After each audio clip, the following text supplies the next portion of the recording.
Ada yang percaya bahwa kesurupan sama saja dengan kerasukan makhluk halus. Ada pula yang skeptis dan menganggapnya sebagai sensasi semata.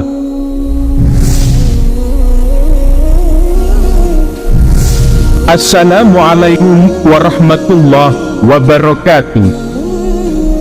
Sahabat beriman yang dimuliakan Allah, kesurupan merupakan fenomena yang belum diketahui pasti apa penyebabnya. Meski kesurupan hampir selalu disangkut pautkan dengan hal-hal mistis, sampai saat ini belum ada yang membuktikannya secara ilmiah. Seperti yang viral baru-baru ini tentang kasus Vina Cirebon. Hal ini kembali mencuat setelah peristiwa mengerikan itu dijadikan sebuah film dengan judul Vina. Sebagaimana kita ketahui, kasus pembunuhan tragis yang melibatkan Vina dan kekasihnya, Eki atau Rizky, terjadi pada Agustus 2016 lalu. Awalnya, kematian Vina dan Eki dianggap sebagai kecelakaan. Belakangan, kasus tersebut diketahui sebagai pembunuhan setelah teman Vina, Linda, mengungkap kronologi kejadian saat diduga kerasukan arwah Vina. Sahabat beriman yang dimuliakan Allah, Linda yang merupakan sahabat Vina itu mengaku kesurupan arwah Vina.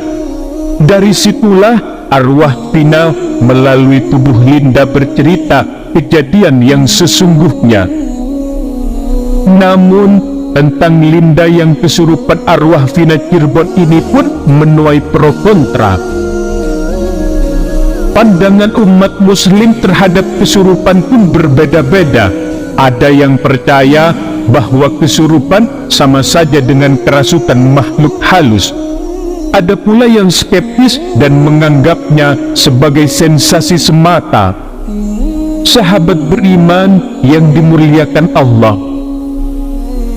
lalu bagaimana dengan Islam dan para ulama memandang orang yang kesurupan arwah tersebut? Al-Quran dan Sunnah mengharuskan umat muslim percaya kepada makhluk gaib, termasuk jin. Islam meyakini bahwa manusia yang kesurupan artinya ia dirasuki oleh jin. Hal ini ditegaskan Allah melalui firman-Nya sebagaimana berikut, yang artinya, orang-orang yang makan riba tidak dapat berdiri melainkan berdirinya orang yang kemasukan setan lantaran tekanan penyakit gila. Quran Surat Al-Baqarah ayat 275. Dari segi as-sunnah, Ibnu Abbas meriwayatkan bahwa seorang wanita datang membawa anaknya kepada Rasulullah sallallahu alaihi wasallam seraya berkata, "Sesungguhnya putraku menderita gangguan gila yang menimpanya setiap kami makan siang atau malam." Setelah itu Rasulullah mengusap dadanya dan berdoa untuk kesembuhannya. Kemudian dia muntah dan keluarlah sesuatu seperti anjing hitam. Akhirnya sembuhlah dia. Hadis riwayat Ad-Daruqutni dan Al-Baihaqi. Sahabat beriman yang dimuliakan Allah, namun M. Quraisy Shihab dalam buku M. Quraisy Shihab menjelaskan ayat dan hadis tersebut diperdebatkan maknanya oleh para ulama. Ada yang menilainya secara tekstual dan ada pula yang memandangnya rasional sebagai ilustrasi untuk mempermudah pemahaman, bukan dalam arti sebenarnya. Sahabat beriman yang dimuliakan Allah, salah satu tokoh yang memahaminya secara rasional adalah Az-Zamakhsyari. Ia mengomentari soal makna surat Al-Baqarah ayat 275. Ini berdasarkan kepercayaan orang-orang musyrik Arab. Maka penyebutan di sini adalah berdasarkan hal tersebut, bukan dalam arti yang sebenarnya. Sahabat beriman yang dimuliakan Allah, kaum yang sepemahaman dengannya percaya bahwa yang dimaksud dengan kesurupan adalah adanya gangguan kejiwaan atau sesuatu yang menjadikan otak seseorang tidak berfungsi dengan baik. Di sisi lain, penganut paham tekstual sebenarnya juga menyetujui pendapat tersebut. Namun, menurut mereka, jin juga bisa menjadi penyebab kesurupan menurut Islam. Sahabat beriman yang dimuliakan Allah, misalnya jin yang senang kepada seseorang, ingin mengawininya, membencinya, atau mungkin hanya sekedar iseng. Hal ini sebagaimana yang dijelaskan oleh Ibnu Taimiyah. Pendapat tersebut berangkat dari fakta bahwa seseorang yang kesurupan seringkali melakukan hal-hal tidak biasa, baik dalam perbuatan maupun ucapan. Bahkan tak sedikit orang yang kesurupan mampu berbahasa asing atau meniru suara orang yang tidak pernah ditemuinya. Berdasarkan penjelasan tersebut, dapat disimpulkan bahwa kesurupan menurut Islam masih diperselisihkan oleh para ulama. Semuanya tergantung dari kepercayaan dan keyakinan setiap umat. Sahabat beriman yang dimuliakan Allah, dan perlu diingat pula bahwa agama melihat bahwa di setiap manusia itu ada yang namanya korin, baik korin dari jin maupun malaikat. Hal ini berdasarkan hadis dari Imam Ahmad dan Imam Muslim, bahkan juga disebutkan dalam syarah Muslimnya Imam Nawawi. Dari Ibnu Mas'ud berkata, Rasulullah sallallahu alaihi wasallam berkata, tidak ada satupun dari kalian kecuali ada korin dari bangsa jin dan korin dari bangsa malaikat. Lalu para sahabat bertanya, termasuk Anda ya Rasulullah? Rasul menjawab, ya, termasuk aku.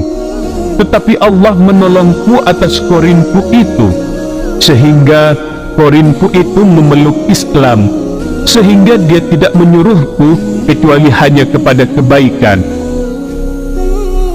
Sahabat beriman yang dimuliakan Allah, namun ada juga yang membantah bahwa jin korin itu tidak ada.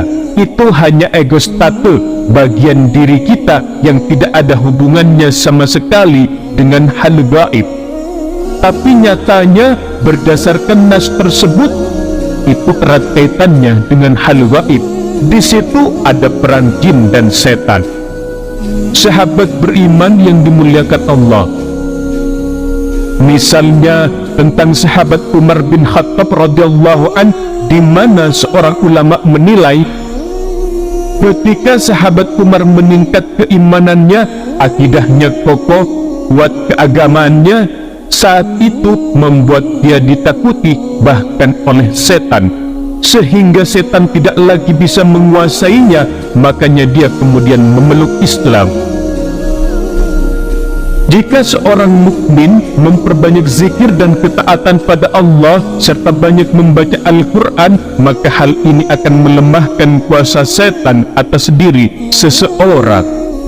Sahabat beriman yang dimuliakan Allah, sebagaimana hadis marfu dari Abu Hurairah yang artinya, seorang mukmin itu sungguh dinasihati, dikendalikan oleh setan sebagaimana seseorang mengendalikan ontanya dalam perjalanan.